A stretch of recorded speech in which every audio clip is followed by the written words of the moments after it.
Assalamualaikum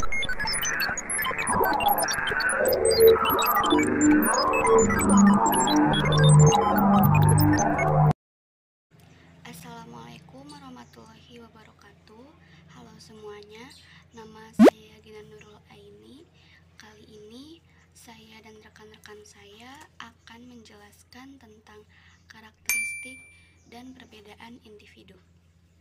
Pertama-tama saya akan menjelaskan tentang pengertian individu. Dalam kepentingan pendidikan, hakikat manusia ditekankan sebagai kesatuan sifat makhluk individu dan makhluk sosial, sebagai kesatuan jasmani dan rohani, dan sebagai makhluk Tuhan dengan menempatkan hidupnya di dunia sebagai persiapan kehidupannya di akhirat. Sifat dan ciri tersebut merupakan hal yang secara mutlak disandang oleh manusia, sehingga setiap manusia pada dasarnya sebagai pribadi atau individu yang utuh. Individu di sini mempunyai pengertian, yaitu suatu kesatuan yang masing-masing memiliki ciri khasnya, dan karena itu tidak ada dua individu sama, satu dengan yang lainnya berbeda. Menurut Hamalik tahun 2004 dalam bukunya yang dalam halaman 180. Individu sebagai manusia merupakan orang-orang yang memiliki pribadi atau jiwa sendiri. Menurut Rohani tahun 2004 halaman 15. Menurut kamus Eccles and Saddeley, individu adalah kata benda dari individual yang berarti orang, perorangan, dan oknum.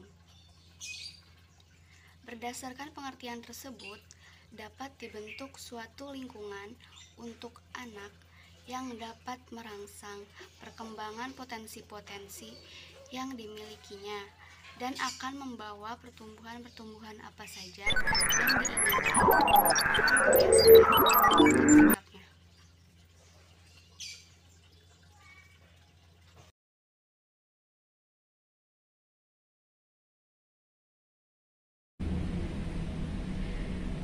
Di sini saya Hasna Afifah akan menjelaskan mengenai karakteristik atau ciri-ciri umum dari suatu individu. Sebelum kita membahas ke ciri-ciri itu, mari kita jelaskan dulu apa itu definisi dari karakteristik individu sendiri. Nah, menurut Stoner dan Freeman, karakteristik individu adalah terjemahan dari sikap manusia dari menghadapi suatu kebutuhan dan menghadapi sesuatu kegiatan. Nah, setiap individu juga memiliki ciri atau sifat atau karakter bawaan yang berbeda dan juga memiliki karakter yang diperoleh dari lingkungan sekitar. Jadi, kita memiliki sifat atau karakter itu bisa dari internal, dari diri kita sendiri, ataupun dari pengaruh dari luar ataupun lingkungan. Nah, dari uraian tentang manusia dengan kedudukannya, maka kita harus menempatkan semua manusia sama sebagai pribadi yang utuh dan memiliki sifat dan karakternya masing-masing. Dengan demikian, dari definisi itu kita bisa simpulkan bahwa karakter merupakan sesuatu yang unik, dibawa semenjak lahir atau biologis atau secara psikis, dan juga dapat diartikan sebagai nilai dasar yang membangun pribadi seseorang. Nah, individu atau karakter ini juga mengandung 5 jangkauan. Jika si individu itu berhubungan langsung dengan Tuhan, maka ia akan memiliki sifat beriman, bertakwa, bersyukur, jujur, berdisiplin, pemaaf, dan juga penyayang. Dan yang kedua, jika dia berhubungan dengan diri sendiri, maka dia cenderung akan bersifat pekerja keras, berani, disiplin, menghargai waktu, lembut, berempati, sportif, dan juga susila. Yang ketiga, jika dia berhubungan dengan keluarga, maka dia akan lebih cenderung ke pekerja keras, cerdik, cermat, adil, serta kerjasama. Karena jika di lingkungan keluarga pasti kita mempunyai seseorang atau beberapa anggota yang harus diperjuangkan, maka kita di sana semangatnya bakalan sangat terpompa. Kemudian yang keempat, berhubungan dengan masyarakat langsung. Nah, dia akan mempunyai sifat yang lugas, setia, dan sportif. Nah, jika kita berhubungan langsung dengan masyarakat, maka kita mempunyai sifat yang terkesan lugas, setia, dan sportif, karena kita tahu bagaimana cara menghadapi dunia masyarakat. Kemudian yang terakhir, jika kita berhubungan langsung dengan alam sekitar, maka kita akan lebih menghargai yang namanya kesehatan, pengabdian, kesehatan, dan juga cinta lingkungan. Nah, jika kita lebih sering berhubungan dengan alam, maka kita akan lebih menghargai kesehatan. Kenapa?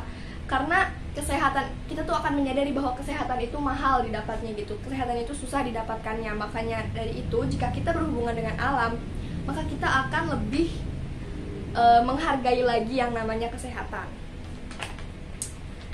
Cukup sekian penjelasan dari saya, semoga dapat dimengerti. Selanjutnya akan dijelaskan oleh teman saya. Selanjutnya yaitu perbedaan individu.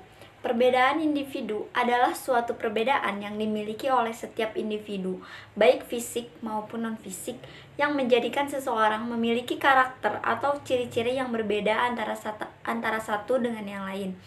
Perbedaan individu merupakan faktor penting sebagai dasar pengembangan individualism instruction. Beberapa perbedaan yang sangat penting diperhatikan dalam proses pengajaran adalah perbedaan kemampuan dasar atau bakat, minat, kecepatan, dan cara belajar anak. Setiap anak memiliki kemampuan dasar bawaan dan akan mengalami perubahan karena pengalaman, karena kebutuhan anak, dan kemampuan dasar bawaannya berbeda, maka minat anak dalam belajar akan berbeda juga. Masalah individu mendapat perhatian yang besar dalam kajian psikologi, sehingga melahirkan suatu cabang psikologi yang dikenal dengan individual psikologi, atau yang disebut sebagai diferensial psikologi, yang memberikan perhatian besar terhadap penelitian tentang perbedaan antar individu. Hal ini didasarkan atas kenyataan bahwa di dunia ini tidak ada dua orang yang sama persis. Sedangkan dalam tinjauan psikologi Islam, perbedaan individual tersebut dipandang sebagai realitas kehidupan manusia yang sengaja diciptakan oleh Allah Subhanahu wa Ta'ala untuk dijadikan bukti kebesaran dan kesempurnaan ciptaannya.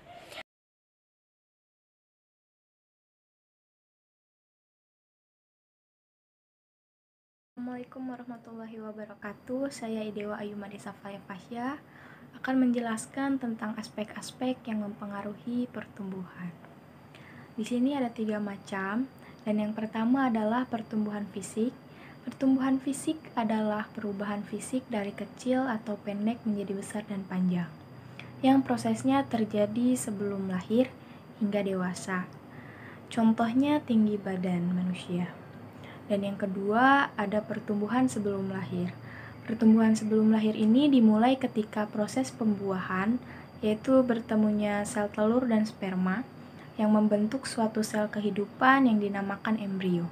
Kemudian embrio ini membentuk bayi. Masa ini merupakan masa yang sangat kompleks, karena merupakan awal terbentuknya organ-organ tubuh, dan tersusun jaringan-jaringan syaraf, dan lainnya. Masa ini berakhir setelah kelahiran. Yang ketiga, ada pertumbuhan setelah lahir. Pertumbuhan ini merupakan kelanjutan dari pertumbuhan sebelum lahir.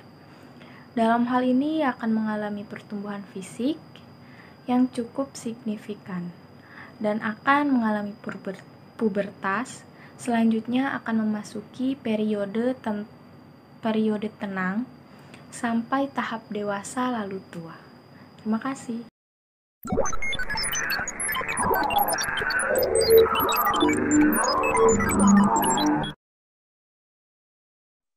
Assalamualaikum warahmatullahi wabarakatuh. Nama saya Irsyad Diol Hakendra, dan saya akan sedikit menjelaskan tentang aspek-aspek perkembangan individu. Perkembangan yang terjadi pada diri individu meliputi perkembangan pada aspek fisik, emosi, kognisi, sosial, dan psikososial. Yang pertama, perkembangan fisik. Perkembangan fisik merupakan proses tumbuh kembang kemampuan gerak seorang individu. Setiap gerakan yang dilakukan individu merupakan hasil pola interaksi yang kompleks dari berbagai bagian dan sistem dalam tubuh yang dikontrol oleh otak. Perkembangan fisik ini meliputi perkembangan motorik kasar dan motorik halus. Motorik kasar sendiri merupakan kemampuan individu untuk duduk, berlari, dan melompat. Sementara motorik halus adalah perkembangan motorik yang menggunakan otot-otot kecil atau sebagian anggota tubuh tertentu. Perkembangan pada aspek ini dipengaruhi oleh kesempatan individu untuk belajar dan berlatih, seperti menulis, menggunting, dan menyusun balok. Lalu yang kedua ada perkembangan emosi.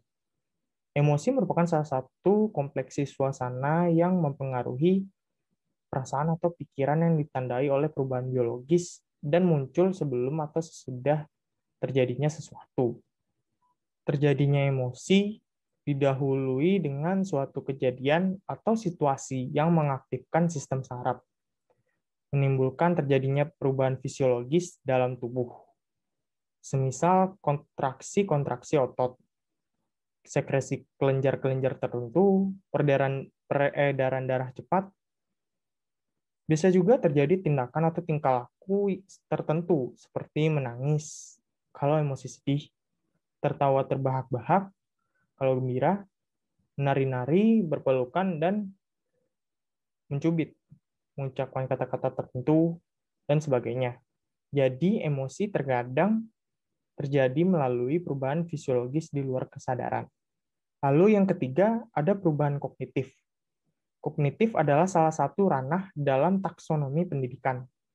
Secara umum, kognitif diartikan sebagai potensi intelektual yang terdiri dari tahapan pengetahuan, pemahaman, penerapan, analisa, sintesa, evaluasi.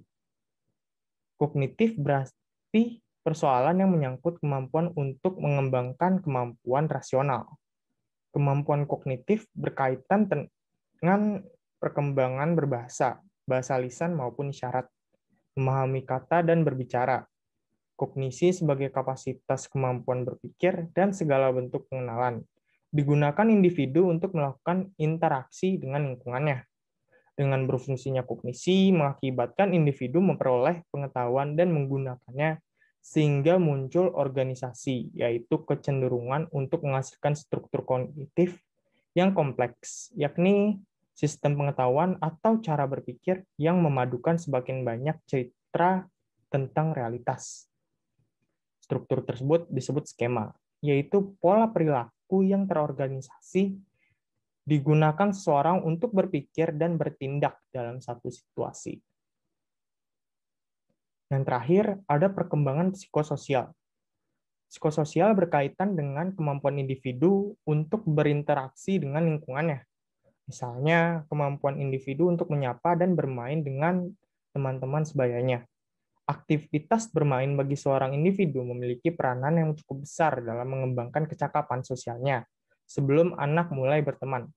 Sikap yang perlu dikembangkan melalui kegiatan bermain, antara lain sikap sosial, mengalahkan ego, mempedulikan orang lain, belajar berkomunikasi, memahami sifat teman bermain, belajar bekerja sama, organisasi, belajar menghargai perbedaan, dan belajar berkompromi untuk menciptakan harmoni.